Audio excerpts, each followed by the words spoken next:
Welcome to Nelson's Ridge. I don't know what episode this is, but we got a new tool. We got an excavator, and I just got done bringing it back here, and I'm already putting it to work.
Driving down this drive is only going to take probably half an hour, but we'll get there eventually, I suppose.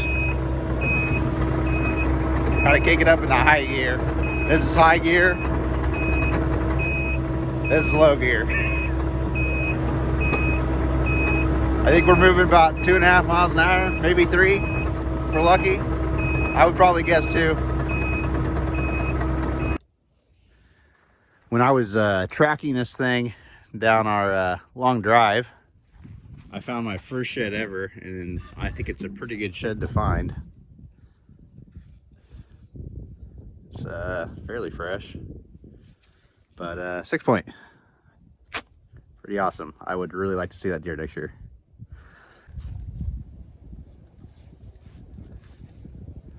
So there was some question about why we bought an excavator, or why I bought an excavator, and mostly it's nice to have the ability to turn 360 degrees, have the thumb. Could I have installed a thumb on the backhoe? Sure, it still doesn't turn 360. It's nice to have a newer machine that runs. This thing's a 60 series machine, 6 ton. It's only got 1,400 hours. The only unfortunate thing, it's open station, but we'll survive. It's gonna be warm before we know it anyway. But I think this is going to be very helpful into getting the project behind me done, which I'm about to show you. So at some point I'm going to need to dig these blocks out, the iron beams that was under what was the trailer, and then eventually it'd be nice to have a concrete breaker to break out much of this slab and the actual more concrete that's not block basement concrete / stone. There's a lot to clean up all over here. The backhoe is going to be harder to use to do this job.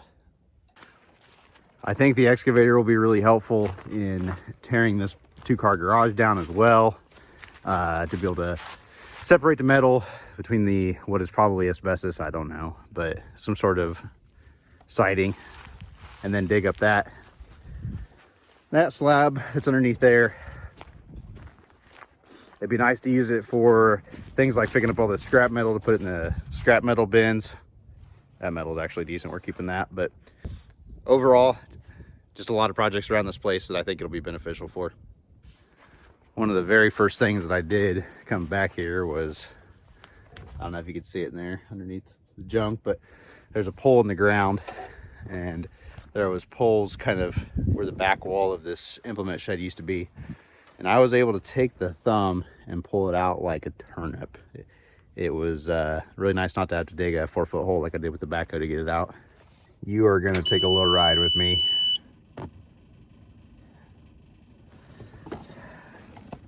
$1,413 hours.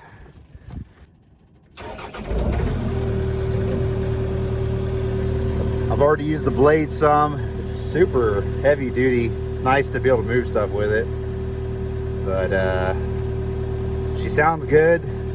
I'm thinking it's going to be quite a bit reliable compared to the backhoe. The backhoe is a 1979. This excavator is a 2015. I'm no expert in excavators, but it seems to track pretty well.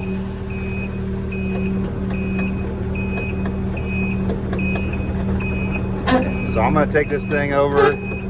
We're going to try to clean up this area I've been wanting to do for a while. So you're going to accompany me today to go do that.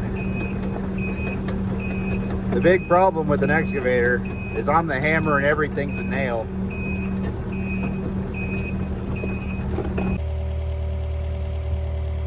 First project I'm going to do here is just clean this area up. When we come summer, this all grows up with weeds. It'll be nice to actually be able to mow this. There's all kinds of junk, whether it's stumps or T-posts. This used to be the area where they had the dogs and we're probably mistreating them. So let's start cleaning this up.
heard the saying, an operator never leaves a seat. I never claimed to be an operator. So I kind of got it all wrapped up in a little ball. That whole fence area looks quite a bit better already. This machine is going to put in work real quick and get some stuff done. If we only would have had this from the beginning, things would have went much faster. Because it's absolutely as muddy as it is up in Dad's building area, I kind of came over here because I couldn't do much with the tractor. Just kind of clearing out some flat land back here that I'd like to regain, because I'd like to maybe see some sort of wood shed or building shed over here.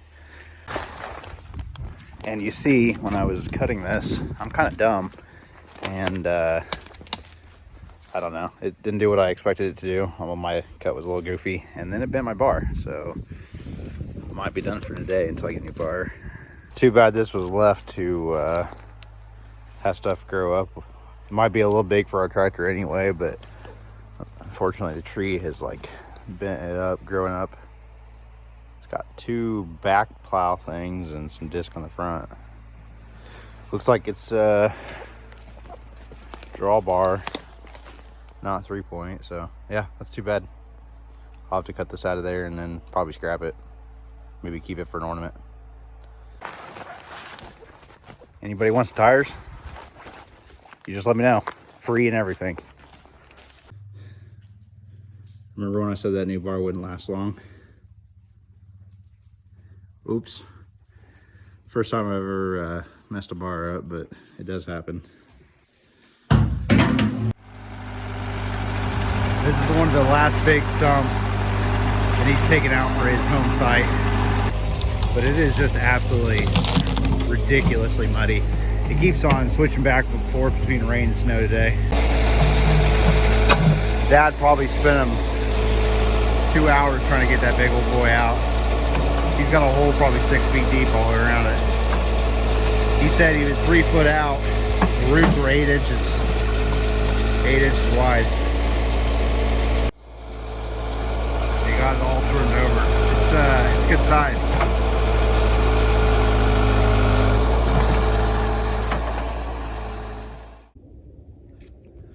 New weekend, second snow of the year. It's like a winter wonderland out here, but it's kind of making everything we need to do today a little bit more difficult. We got this thing in the ground, and Dad just used the backhoe instead of augering to dig out 2 areas, and that is for his electric.